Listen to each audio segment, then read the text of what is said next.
сайн байцгаана бурхныг хоёр өдөр байна. Туулын урдны замын тухай 3 дахь хүчлэгээ оруулъя. Анх эхлээд энэ туулын урдны замыг чинь Нямбатар танилцуулахдаа 4 игнэ гэж танилцуулсан шүү дээ. Тэгээ оюун эрдэнэ газар дээр нь явж чичгүүтээ сонсч ирсэн 6 игнэ байвал яасан юм? Та эднийг судалж үзээрэй хэлчихдэг байхгүй юу? Тэгсэн чинь 7 хоногийн дараа 6 игнэ зам бид нар тавих гэж байгаа зураг төслийг хийцэн бэлэн болсон гэдэг гараад ирсэн байхгүй юу? Одоогоос яг жилийн өмнө 4 игнэ байсан юмыг 7 хоногийн дотор 6 игнэ болгоно гэж ямар юм байд юм бэ зураг төслийг өржүүлж. Тэгэхээр л энэ гарцааг бол ямар нэгэн артал дээр нь лөөр явах гэж байгаа байхгүй юу? Би тэгж хардж байна. За нэгдүгээрт юм байна. За хоёрдугаарт энэ төсөл дээр эргэлзэж байгаа асуудал бол яг наадмын өмнө 7 сарын 9-ний өдөр усны тухай хуулийг өөрчлөнгүүтээ дээрээс нь нэмээд туулын ордны замыг яаралтайгаар гэж оруулж иж батлуулсан.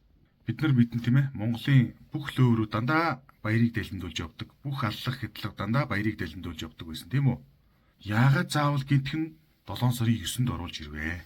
Тэгээ яаралтайгаар. Тэгээ тэр өдөр нь усны хуулийг өөрчилж. Тэгэхээр яах нь вэ? Би хардж байгаа байхгүй юу? Энэ гарцаагүй цаанаа ямар нэгэн лөөр явах гэж байна гэж. За ингээ 3 дахь асуудал нь ингээд 7 сарын 9-ний өдөр хулгайгаар гэлс батлуулчингуудаа яасан бэ гэхээр 14 хоногийн амралт авсан манай монголчууд наадмын амралт авсан. Ингээл наадмын дараа ажилд эргээл орлоо 7 сарын 26-нд Хонконгийн компани шалгарлаа гэж ирсэн. 14 хоногийн хооронд. Ийм юм гэж байх уу? Инхээр би нэг лөөр байна гэж хардж байгаамаа. 3 дугаарт. 4 дугаарт энэ бол яг миний мэддэг сэдв гэх юм уу да. Би ч одоо энэ Монгол улсыг банк нэг хөгжүүлчих юмсан зовлонгоос салгах юмсан гэж бодож явдаг нөхөр байхгүй юу? Тэгээ энэ гэр хорооллаараа нэг 12 нэг зам тавьж энэ гэр хорооллыг нэг хөгжүүлэх юмсан Монголыг нэг төгжрлээс нь салгачих юмсан гэж байнга бодож идэг. Энэ бол айл тэмгэрийн бодсон байсан санаа. За ангингууд яасан бэ гэхэл гинтхэн аймаар шуурхай ийм туулын урдны зам гэдэг юм солиороод унангууд нь би бас аймаар шуурхай тэр 7 сарын 26 бид тендер мендер чинь тэгж хурдан шалгарч байгаа юм ерөөсө бодохгүй байгаа шүү дээ. За яг хулгайгаар нэг юм 7 сарын 9-нд батлуулчлаа. Гэхдээ ямар ч явж итэл нэг 2-3 сар болох байл хөдөөж. Манай Монголын тендер мендер ямар хүн болдог вэ? Тийм үстэй. Хэдэн сарын болдог үстэй. Жил мэлд дамждаг үстэй.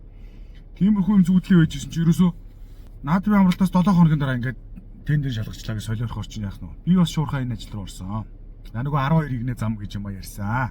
Тэгсэн чи яасан бэ гэсэн чинь Нямбатар тэгж байгаа байхгүй юу? Миний ярьсан юм нь юу гэхээр налахаас имэйлт хүртэл за нэг 54-5 км болж исэн. Тухайн үед тооцож үзэж байхад 54-5 км ийм шууд нефт 12 игнэ замыг энэ гэр хорооллын артлаар тавья гэсэн юм би ярьсан байхгүй юу? За олон зуун мянган хүн тухайн үедээ үзсэн угаасаа бүгд мэдчихэл байгаа байлгүй. Яг үзээгүй ганц нэг хүндээ хандж хэлгээд гэж хэлж байгаа. Би өнөөдрийн попроод байгаа юм биш. Тэгээ би энэ гэр хорооллын артлаар зам тавинаа. Энэ хотын төвөр баячуудыг улам баяжуулахгүй гэж лайв хийгээ явсан чинь бид нар ч бас нэг тойрог урдны зам гэж юм хийх гэж байгаа шүү дээ. Гэхдээ зурагч хаанаа ингээд байхгүй. Тэгээ явж ийсэн аа.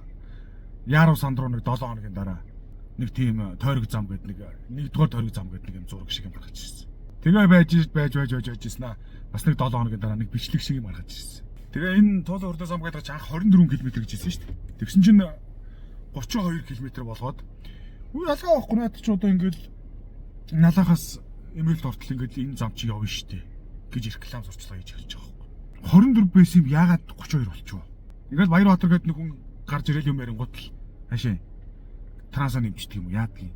Өөрөөр хэлбэл энэ туулын урдны зам гэдэг бол ямар ч судалгаагүй, ямар ч урдчилж төлөвлөж барьсан юм байхгүй. Зүгээр л энэ бол мөнгө угаалт явах гэж ирдэг хэлэх гээд байхгүй юу да. Хэрвээ үнэхээр урднаас ингээд бэлдсэн байсан бол энэ чинь юм гаргаж ирнэ шүү дээ хүн чинь. Хүмүүстэй уулзсан, тайлбарлана тийм ээ. Ийм байна. Чинийх яагаад болохгүй, минийх яагаад болох юм гэдгийг тайлбарлана. Зүгээр л ерөөсөө оюун эрдэнэ нэрлээ. 4 игнэ байсан 6 игнэ боллоо. Баярбаатар налахаас имэйлт хүртэл шинэ зам тавья.